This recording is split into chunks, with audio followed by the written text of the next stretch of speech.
Hello friends, welcome again on my YouTube channel Literature Quest।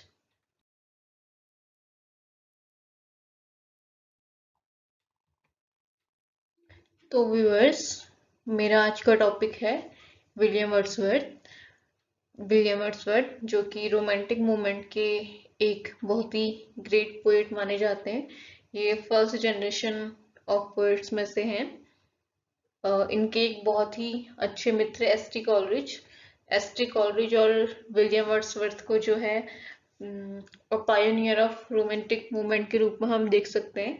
एक मार्ग निर्माता या एक प्रथम अन्वेषक के रूप में इन्हें देखा जा सकता है। तो रोमांटिक मूवमेंट जो कि 1798 से 1837 तक है। तो आज के वीडियो में हम डिस्क्राइब देखेंगे विलियम वर्ड्सवर्थ की कंप्लीट बायोग्राफी और इनके कुछ पॉपुलर वर्क्स के बारे में कि किस तरह से इन्हें नेचर पोएट कहा जाता है और साथ ही साथ इन्हें लेक पोएट भी कहा जाता है क्योंकि ये लेक डिस्ट्रिक्ट में रहते थे। तो चलिए शुरू करते हैं आज का वीडियो और जानते हैं विलियम वर्ड्सवर्थ की कंप्लीट बायोग्राफी के बारे में और इनके वर्क्स के बारे में। So viewers, let's start today's video।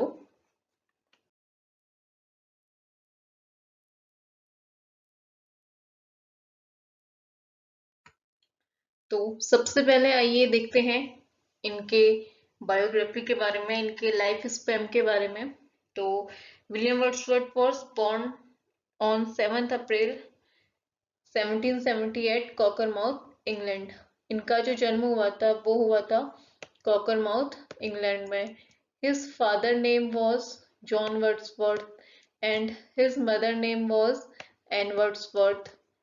He lost his mother in 1778, father in 1783 after 5 years। तो विलियम वर्ड्सवर्थ ने बहुत छोटी सी उम्र में ही अपने माता पिता दोनों को खो दिया था, जिनका कि इनकी लाइफ पे काफी इफेक्ट पड़ा था। चलिए देखते हैं आगे।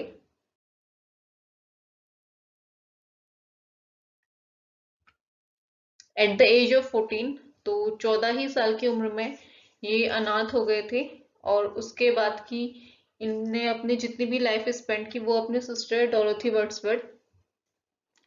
वर्ड्सवर्थ जो कि एक वेल नोन पोएट है और एक ऑथर हैं। And Dorothy Wordsworth was born at 25 September 1771। बात करते हैं इनकी स्कूलिंग की, वर्ड्सवर्थ की स्कूलिंग की। तो वर्ड्सवर्थ की जो स्कूलिंग हुई है वो हुई है हॉक्सशेट ग्रामर स्कूल में, वहां से इन्होंने पढ़ाई की है। Then he is known as lake poet and nature poet. Lake poet because ये लेक डिस्ट्रिक्ट में रहते थे और नेचर पोएट इसलिए क्योंकि ये नेचर से काफी ज्यादा इन्फ्लुएंस थे। इनकी सभी पोएम्स में हमें नेचर के बारे में तारीफें दिखती हैं और नेचर को इतने ब्यूटीफुल वे में इन्होंने डिस्क्राइब किया है कि इन्हें ही नेचर पोएट कहा जाता है।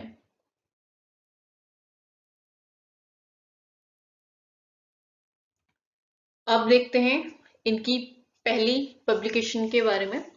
तो मार्च 1787 1787 में इन्होंने अपनी पहली सोनेट लिखी थी जो टाइटल जिसका था on seeing miss Helen Maria Williams. और ये जो सोनेट है ये अपीयर यानी कि ये पब्लिश हुई थी यूरोपियन मैगजीन में। और उसके बाद 1791 में ये फ्रांस गए थे। ये फ्रांस इसलिए गए थे क्योंकि ये फ्रेंच सीखना चाहते थे।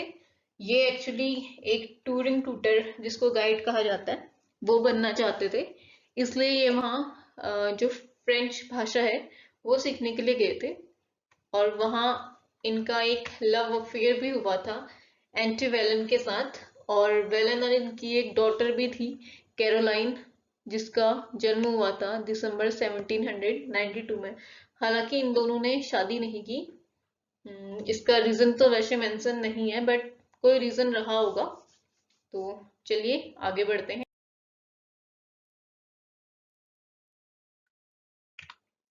1793 में इन्होंने फ्रेंच रिवॉल्यूशन को विटनेस किया। फ्रांसीसी क्रांति 1789 में हुई थी। अब 1789 को के जो लास्ट 2 डिजिट है उनको उल्टा कर दीजिए, 98 बन जाता है। The start of romantic movement ऐसे याद हो जाएगा। और उसके 98 को उल्टा कर दीजिए, 89 कर दीजिए, हमें पता चल जाएगा फ्रांसीसी क्रांति। और जहां पे फ्रेंच रिवॉल्यूशन का नाम आएगा वहां पे रोमांटिसिज्म का नाम जरूर आएगा। तो ये एक टिप हो सकती है इसको याद करने की।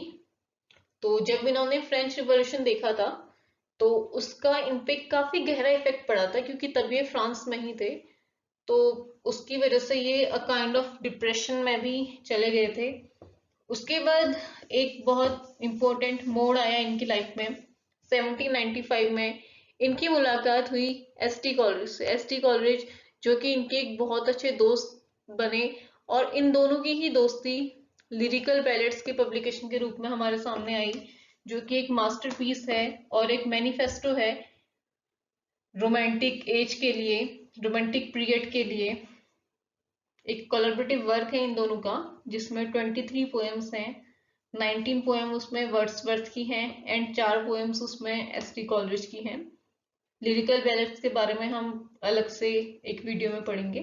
चलिए आगे देखते हैं।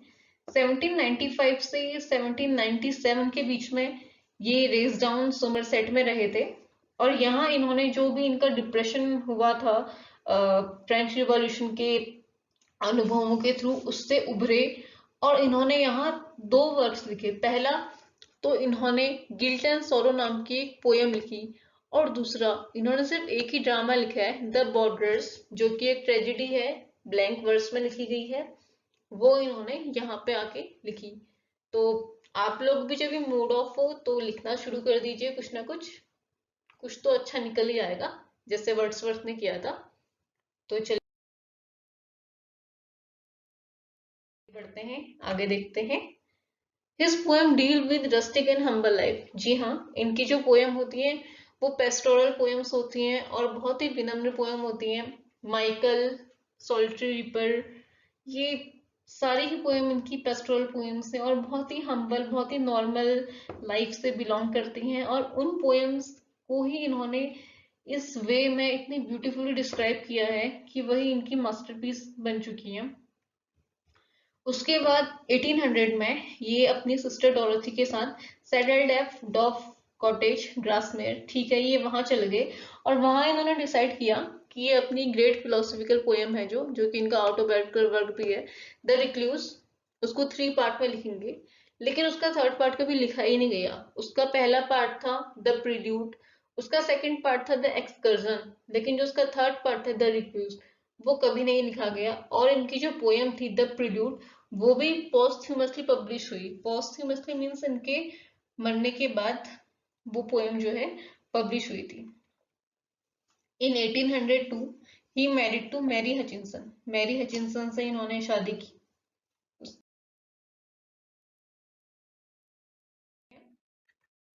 He became poet laureate in 1843 by succeeding Robert Southey. ये इंग्लैंड के पोएट लॉरेट बने थे, इंग्लैंड के राजकवि बने थे 1843 में। इनसे पहले जो पोएट लॉरेट थे वहाँ रॉबर्ट साउदी थे, और वर्ड्सवर्थ के बाद जो पोएट लॉरेट बने वो Lord Tennyson, Alfred Lord Tennyson बने। इनका सीक्वेंस भी कभी कभी पूछा जाता है कि सबसे पहले कौन थे, फिर कौन थे, और वर्ड्सवर्थ के पहले कौन थे, उनके बाद कौन थे। 1803 में ये अपनी जो फेवरेट प्लेस थी राइडल माउंट, वहां रहने के लिए चले गए, वहीं सेटल हो गए। और अप्रैल 23, 1850 में इनकी मौत हो गई। उसके बाद ही बरीड इन ग्रेसमेयर चर्च यार्ड, इनको ग्रेसमेयर चर्च यार्ड में दफनाया गया। तो ये था विलियम वर्ड्सवर्थ का लाइफ स्पैन, विलियम वर्ड्सवर्थ की बायोग्राफी। तो दोस्तों आज हमने विलियम वर्ड्सवर्थ की बायोग्राफी के बारे में पढ़ा। इनसे काफी सारे क्वेश्चंस आते हैं इनकी बायोग्राफी से। हालांकि मैंने इसके बारे में क्वेश्चंस भी बनाए हैं इसके आगे वीडियो में, तो वो क्वेश्चंस के लिए वीडियो को लास्ट तक देखिएगा। और इसके बाद चलिए थोड़ा सा जान लेते हैं इनके वर्क्स के बारे में, कौन कौन सी इनकी फेमस पोएम्स हैं। चलिए देखते हैं। Poems written by Wordsworth. सबसे पहले द प्रिल्यूड, नाम से ही पता चलता है कि ये प्रस्तावना है, और इसका जो सब टाइटल था वो था the growth of a poet's mind. और ये पोएम जो थी ये a way to the excursion, जो द एक्सकर्जन पोएम थी, second part of the recluse, उसका इंट्रोडक्टरी पार्ट के रूप में ये पोएम लिखी गई थी। The excursion second part of the recluse 1814 में। देन उसके बाद आता है ode on intimations of immortality written in 1802 to 1804। ये एक पोयम है, ये एक ओड है जो कि रिकलेक्शन है अर्ली चाइल्डहुड का, और ये 1804 में कंप्लीट हुई थी, और ये पोयम 2 वॉल्यूम्स में पब्लिश हुई थी। उसके बाद the solitary ripper in 1807, published in 1807। The मतलब ये एक पोयम है पावर ऑफ इमेजिनेशन की, जो रोज के जो हमारे काम होते हैं उसको इस तरीके से वर्ड्सवर्थ ने रिप्रेजेंट किया कि वो एक लार्जर रियलिटी बन के हमारे सामने आई। इसकी एक बहुत फेमस लाइन भी है, नो नाइटिंगेल डिड एवर चेंट, बहुत बार एग्जाम्स में पूछी जाती है। इनकी अगली पोयम पेटर बेल, जो कि लिखी गई थी 1798 में और पब्लिश हुई थी 1819 में। ये पोयम है जो कॉलेज की एक पोयम थी, राइम ऑफ एंशिएंट मैरिनर, उसके एक रिप्लाई के रूप में ये पोयम लिखी गई थी। And this poem is also about the redemption of human soul. करते हैं इनकी और पोएम्स के बारे में। Michael published in 1800। माइकल जो है ये वर्ड्सवर्थ की बेस्ट नोन पोएम्स में से एक पोएम है। ये एक पेस्टोरल पोएम है जो कि 1800 में ही लिखी गई थी और पब्लिश भी तभी हुई थी। और 1800 का जो प्रीफेस ऑफ लिरिकल बैलेट था, जिसमें प्रीफेस ऐड किया गया था, उसमें भी ये पोएम ऐड की गई है। ये स्टोरी होती है एक एजिंग शेफर्ड की, जिसका नाम माइकल होता है, उसकी बीवी और उसका जो एक इकलौता बेटा होता है ल्यूक, उसकी ये कहानी है। इसके बाद बात करते हैं टिंटन एबे। टिंटन एबे जो कि एक वेल नोन पोएम है विलियम वर्ड्सवर्थ की, और एक शॉर्ट पोएम है। ये विलियम वर्ड्सवर्थ टिंटन एबे के लिए ही फेमस है, और टिंटन एबे का जो वो है जो पूरा टाइटल है वो a few miles above Tintern एबे। एंड ये लास्ट पोएम भी है लिरिकल बैलेट्स की। इसके बाद बात करते हैं I wandered lonely as a cloud. This poem published in 1807। इसका जो सब टाइटल है वो डेफोडिल्स है, एंड ओपनिंग लाइंस इस पोएम की यही है कि I wandered lonely as a cloud. Next poem the world is too much with us, published in 1807। ये एक आयरनिकल पोएम है, मतलब कि एक व्यंग्यात्मक कविता है। इसका टाइटल जो है वो पूरी तरह से ताना मारता है कि पूरा जो वर्ल्ड है वो हमारे साथ है। इसके बाद बात करते हैं next poem we are 7, published in 1798। The French revolution 1804, French revolution को देख के ही ये पोएम जो है वो लिखी गई थी। Tables turn in 1798, lyrical ballads में। Lyrical ballads collaborative work of Wordsworth and Coleridge, published in 1798। And Lucy poems. Lucy poem is the collection of 5 poems composed in lyrical ballads। तो ये कुछ पोएम्स थी इनकी मेन पोएम। अभी इन poems के मैंने सिर्फ आपको नाम बताए हैं। इसके बाद जो मेरी नेक्स्ट वीडियो होगी उसमें मैं इन पोएम्स को डिटेल में आप लोग को बताऊंगी। इस वीडियो में मैं नहीं बता रही हूँ, क्योंकि अगर मैं इन सारी पोएम्स को इसी वीडियो में बताऊंगी तो ये वीडियो बहुत लंबा हो जाएगा। तो इन पोएम्स के बारे में जानने के लिए मेरी नेक्स्ट वीडियो जरूर देखिएगा। सो इसके बाद बात करते हैं जो बायोग्राफी के बारे में मैंने बताया था विलियम वर्ड्सवर्थ की, उससे हमारे क्या क्या क्वेश्चंस बन सकते हैं। तो चलिए जानते हैं और देखते हैं कि क्या क्या जो क्वेश्चंस हैं विलियम वर्ड्सवर्थ की बायोग्राफी से हमारे टीजीटी पीजीटी के एग्जाम्स के लिए इम्पोर्टेंट है। तो let's summarise what we have discussed today. So let's start by raising questions from biography. So first question, what is the life span of Wordsworth? अब तो आप लोग को पता लग ही गया होगा। So the answer is 1770 to 1850। बहुत बार एग्जाम में ये क्वेश्चन पूछा जाता है, उस टाइम पे हम भूल जाते हैं। And second question, where did Wordsworth born? Place, Cockermouth, England। Question number third, in which year Wordsworth write his first sonnet and published in which magazine? दो क्वेश्चन यहाँ पे बनते हैं, ये मैंने एक ही में कर दिया। तो द आंसर, उनकी जो सोनेट है वो पहले पब्लिश की गई थी 1787 में, और magazine European magazine. Question number fourth, what is the sister name of Wordsworth? Dorothy Wordsworth. बहुत अच्छी बॉन्डिंग थी इनकी सिस्टर के साथ। Question number fifth, when did he become poem laureate? Most important question, most time asked in the exams of PGT, DGT, LT, NVS, KVS. So he became poet laureate in 1843. Question number six, by succeeding whom he became poet laureate? The answer is Robert Southey. And after William Wordsworth, who became the poet laureate of England? The answer is Alfred Lord Tennyson. Question number 7, most important. When did he meet S.T. Coleridge? The answer is 1795. Question ऐसे भी पूछा जाता है, when did S.T. Coleridge meet Wordsworth?